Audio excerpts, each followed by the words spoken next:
You ever get that feeling that underneath all the different spiritual paths in the world, there's something connecting them? A hidden pattern?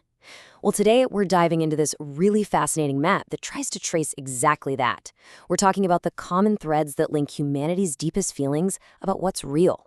So, let's explore this together. This quote really captures something about our modern world, doesn't it? We encounter everything and belong nowhere. I mean, think about it. We've got access to more wisdom, more traditions, more information than ever before in history. But for a lot of us, that doesn't lead to feeling clear. It actually leads to feeling kind of broken apart, fragmented. All right, so here's our game plan. First, we'll look at this modern spiritual crisis. Then, we'll get into uncovering the common threads that tie these traditions together. After that, we'll talk about how you can have unity without everyone being the same.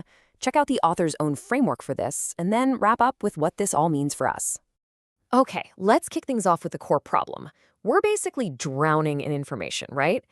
But at the same time, so many of us are just starving for real meaning. It's a huge paradox, and it kind of defines the age we live in. Seriously, just think about it for a second. You can read the Tao teaching in the morning and then the letters of St. Paul in the afternoon.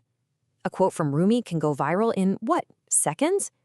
But the thing is, this giant spiritual marketplace can leave you feeling like a tourist everywhere but a citizen nowhere.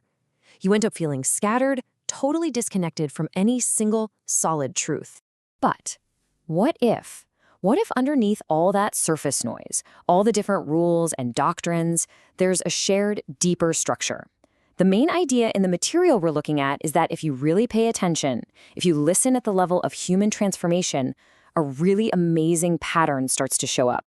And that pattern, it's made of seven fundamental ideas or intuitions, 7 common threads that you can see weaving through pretty much every authentic, spiritual, philosophical, and mystical tradition we've ever had. So these are the 7 threads we're going to trace. We're talking about everything from the nature of ultimate reality all the way to the fate of the cosmos. These themes just pop up over and over again.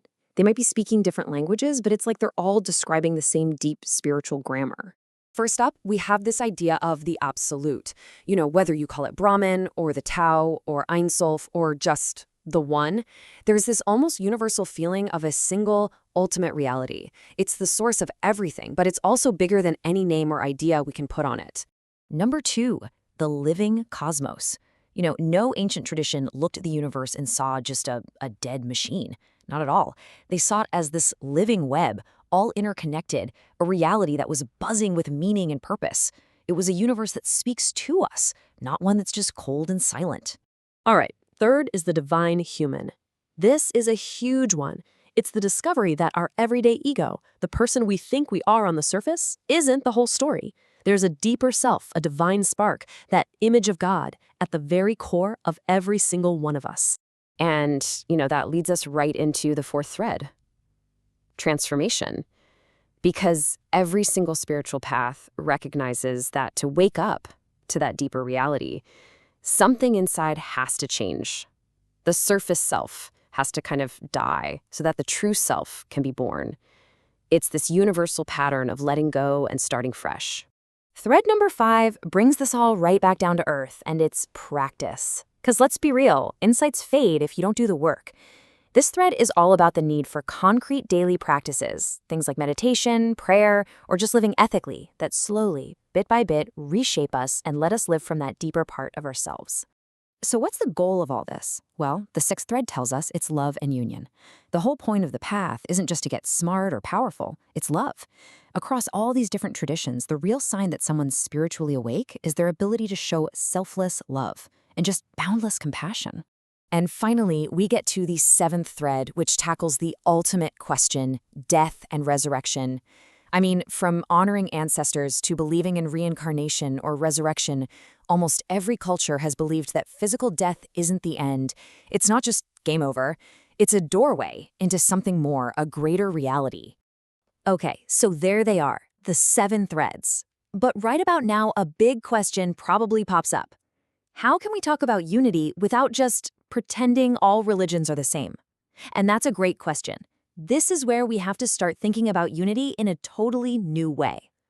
I mean, this is the key question, right? Because if we just ignore the very real differences, the different beliefs, rituals, and histories, we're just creating some fake, shallow unity. And that doesn't respect any of the traditions. And the author makes a really important distinction here. They're not arguing for uniformity, which is where you just erase all the differences to make everything the same. No, they're arguing for communion, a kind of unity that actually needs the differences to exist. It's all about finding a shared center where all these unique traditions can meet without having to give up who they are.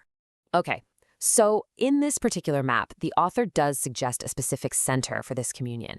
And it's really important to understand this part of the argument because it's pretty much the framework that holds the entire map together. So, according to this source material, the Catholic vision is placed at the center. But, and this is key, it's not presented as a claim of being better than everything else. It's because of what the author calls its incarnational structure. And all incarnational means here is a structure where those universal truths we just talked about, the 7 threads, become real and solid in a specific historical path. And this quote really gets to the core of the author's reasoning. The idea is that the very things many traditions sense or intuit, that absolute reality, the logos, is in this tradition proclaimed to have actually entered history as a person. It flips the script from being about us searching for God to being about God giving himself to us. So what's the bottom line here? What's the big takeaway? In our super fragmented world, why does mapping out these common threads even matter? Well, what this framework really does is it offers a map for being deeply rooted in your own path, while also being genuinely open to the truths found in others. It totally reframes the conversation. It shifts it away from religious competition and towards a kind of shared convergence on these deep, universal truths. It helps us see that spirit, that search for meaning, woven through, well, all of humanity. And that really leaves us with one last big question to think about. Is this unity we're all looking for something we have to build from scratch, something we have to create? Or is it a deeper reality that's already here and all we have to do is just learn how to see it?